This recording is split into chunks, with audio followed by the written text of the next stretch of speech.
ಅವರ ಅಡ್ವೈಸ್ ಮುಖಾಂತರ ನಾವು ERCP ಮುಖಾಂತರ ನಾವು AED ಮಿಷನ್ನ ನಾವು ಯೂಸ್ ಮಾಡ್ತೀವಿ.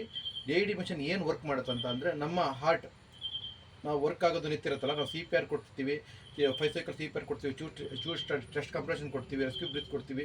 ಅದಾದ್ಮೇಲೆ ನಮ್ಮ ಹಾರ್ಟ್ ವರ್ಕ್ ಆಗ್ತಿಲ್ಲ. ಈ ಒಂದು ಹಾರ್ಟನ್ನು ಪುನಶ್ಚೇತನಗೊಳಿಸೋಕ್ಕೆ ಇದು ತುಂಬ ಸಹಕಾರಿಯಾಗಿದೆ. ಇದನ್ನು ನಾವು ಯಾವ ಥರ ಯೂಸ್ ಮಾಡ್ತೀವಿ ಅಂತ ಅಂದರೆ, ಇದರಲ್ಲಿ AED ಮಿಷನಲ್ಲಿ ನಮಗೆ 2 ಪ್ಯಾಡ್ ಇದೆ.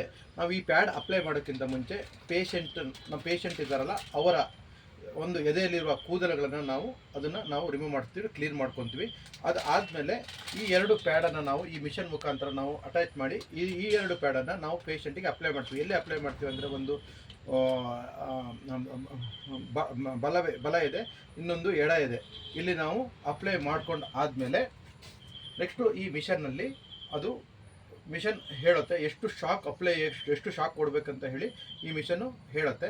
ಅದಾದಮೇಲೆ ನಾವು ಬೇರೆಯವ್ರನ್ನ, ಅಂದರೆ ಬೇರೆ ಪೇಷಂಟ್ ಅಟೆಂಡರ್ನ ಬೇರೆಯವ್ರನ್ನ ದೂರ ಇಡ್ತೀವಿ. ದೂರ ಇಡೋ ಉದ್ದೇಶ ಏನಂತಂದರೆ, ಆ ಶಾಕ್ ಜನರೇಟ್ ಆಗೋದು ಅವರಿಗೆ ಕರೆಂಟ್ ಹೊಡಿಬಾರ್ದು, ಬೇರೆಯವರಿಗೆ ಶಾಕ್ ಜನರೇಟ್ ಆಗಬಾರ್ದು, ಕರೆಂಟ್ ಶಾಕ್ ಬೇರೆಯವ್ರಿಗೆ ಹೊಡಿಬಾರ್ದು ಅನ್ನೋ ಕಾರಣಕ್ಕಾಗಿ ಇದರಲ್ಲಿ 2 ಪ್ಯಾಡ್ ಇರುತ್ತೆ. ಈ ಒಂದು AEDಯಲ್ಲಿ 2 ಪ್ಯಾಡ್ ಇರುತ್ತೆ. ಈ 2 ಪ್ಯಾಡ್ ಮುಖಾಂತರ ನಾವು ಅವರಿಗೆ ಪೇಷಂಟಿಗೆ ನಾವು ಶಾಕ್ ಜನರೇಟ್ ಮಾಡ್ತೀವಿ.